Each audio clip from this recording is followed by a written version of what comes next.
कि हम शांतिपूर्ण तरीके से हम आंदोलन करना चाहते हैं।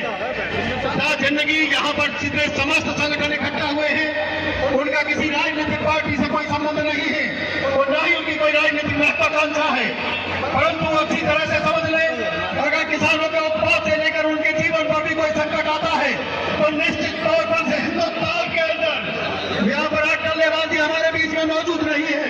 उन्होंने एक बड़ा आंदोलन खिलाड़ी के बॉर्डर पर चलाया था, वो इस बात को समझ ले, अगर किसानों के जीवन से समझौता किया गया तो कोई भी कुर्बानी देने के लिए हिंदुस्तान का किसान तैयार रहेगा।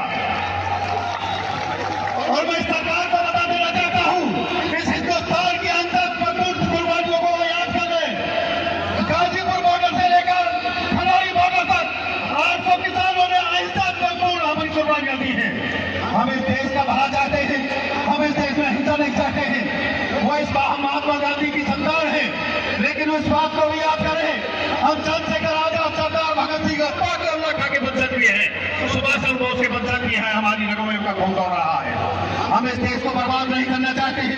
जिस तरह से इस देश के अंदर कभी जुल्म और अत्याचार हुआ करता था अंग्रेजी हुकूमत के दरमियान, आज इस स्वतंत्र देश में अगर इस तरह का अत्याचार हो रहा है तो ये किसी भी कीमत पर यह स्वतंत्र देश की तस्वीर नहीं है। हम इसी के साथ यहाँ पर आए हुए समस्त किसानों को और खास तौर से सरकार को चेतावनी देना चाहते हैं कि अगर इस फैक्ट्री को बंद नहीं किया गया तो मानवीय मूल्यों से ऊपर कोई भी नहीं है। अगर यह कहा जाता हो कि विकास एक विनाश के ऊपर जाकर विकास को बर्दाश्त किया जाएगा, किसी भी कीमत पर बर्दाश्त नहीं किया जाएगा। इसी के साथ मेरा सभी को सत सत नमन।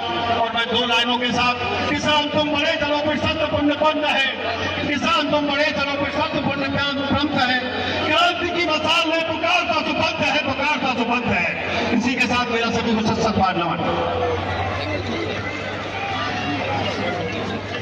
मेरा टेंट वाले वीरों से निवेदन है कि तो अपनी साइड में अपनी ग्लासे थोड़ी बढ़ा दें, क्योंकि आज जो ये जंग शुरू है अभी तो कुछ नहीं हुआ, अभी तो बहुत कुछ होना बाकी है। ये टेंट और बड़े कर दिए जाएं।